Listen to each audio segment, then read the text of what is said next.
Hello, my name is Kedar and you're watching rptv. In this video, we have a conversation with Chris Fung, a modern artist and resident of Moss Park. Just a block away from Queen Street East and Driver Street lies a vibrant and creative pocket of art, a small gallery called Amazing Moss Park at 183 Queen Street East. Despite the negative stigma surrounding the Moss Park neighborhood, artists like Chris Fung continue to draw inspiration from their surroundings. We explore the journey of Chris Fung's art, his personal journey, inspirations, and the present and future of his artistic endeavors. Let's continue to the video to watch this discussion.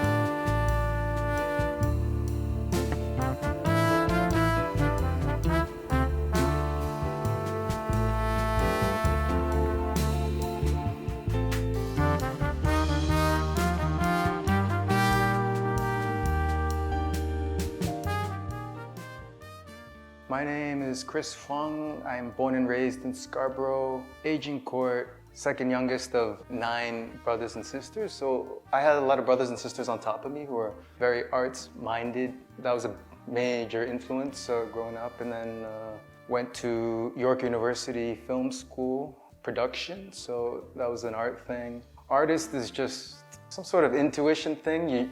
I guess when you're younger, you maybe idealize or glorify it. Maybe it's an avenue you might want to kind of go down, and then you just you go through it, and if you just keep doing it, I think it kind of just figures itself out. And then maybe you get down the road and you look back and you kind of say, oh, well, there's this, I've dedicated most of my life, thus far to being an artist.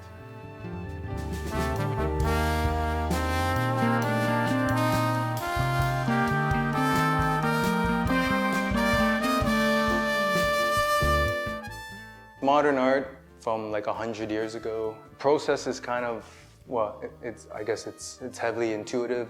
There's an attempt to be spontaneous. There's no sort of premeditation or trying not to think about it.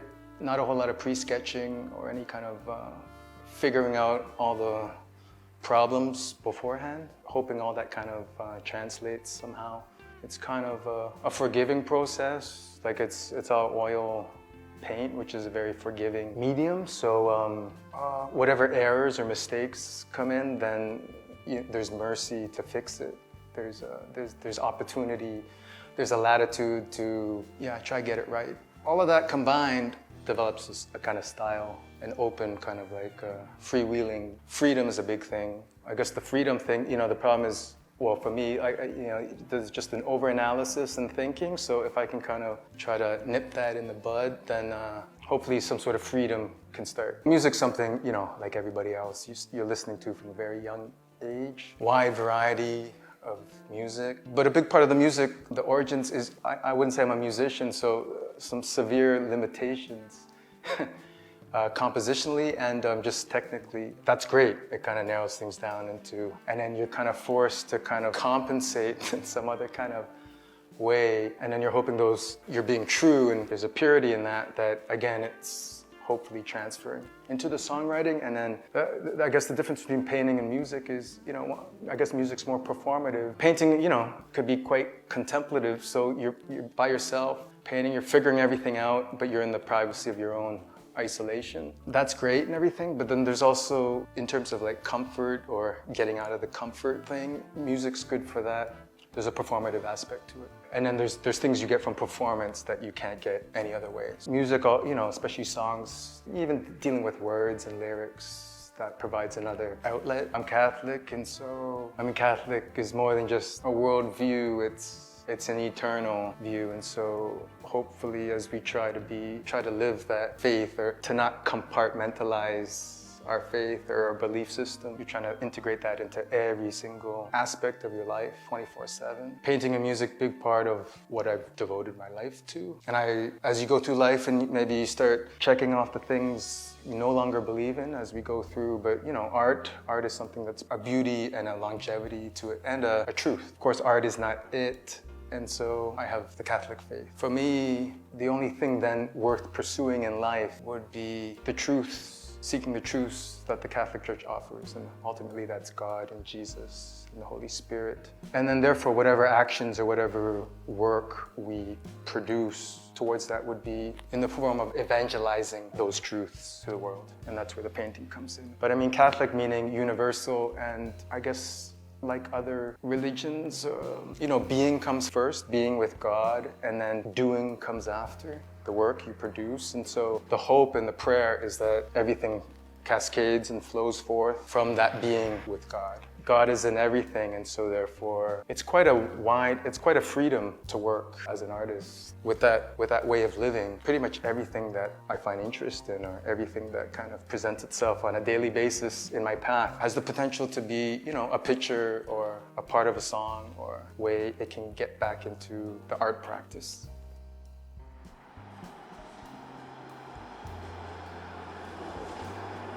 Moss Park is, I didn't choose to live in Moss Park, but now that I'm living here, I would totally choose Moss Park out of anywhere, at least in the whole nation of Canada, you know, for sure in the city of Toronto. Before I was in Parkdale, then I moved to Regent, and maybe 9 years ago I moved to top of the True Love Cafe at Dundas and Sherbourne. So that's like ground zero, you know, the center of Moss Park. So, and I'm on the 3rd floor. The window overlooks, you know, Sam's and the plaza. So through that window I see quite a lot. I see the whole world, actually. It's a very loud intersection. I hear everything.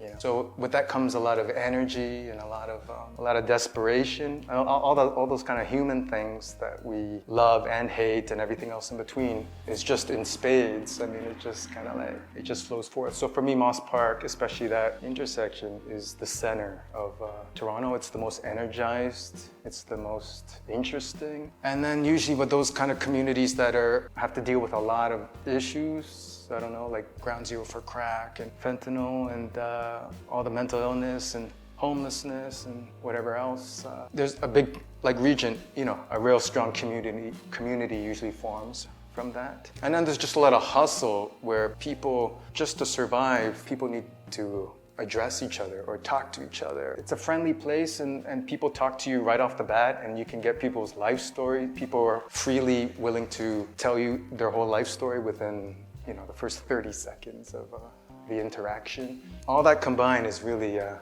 really human place. You know, and it's tough in Toronto because, you know, Toronto, we're in our comfort and sophistication and affluence, we can, you know, we can tune ourselves out. I mean, we have our private self and our public self, or that kind of thing. And Moss Park, where I live, is very open. Yeah, everything's just out, everybody to see and experience. I like that. Despite all the terrible things, all the subhuman things that happen on that corner, you know. Thank you, man.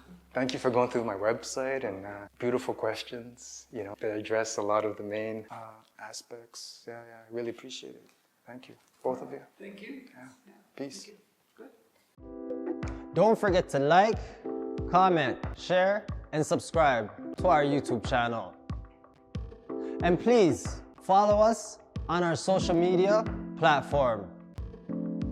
For more information, you can check out our website,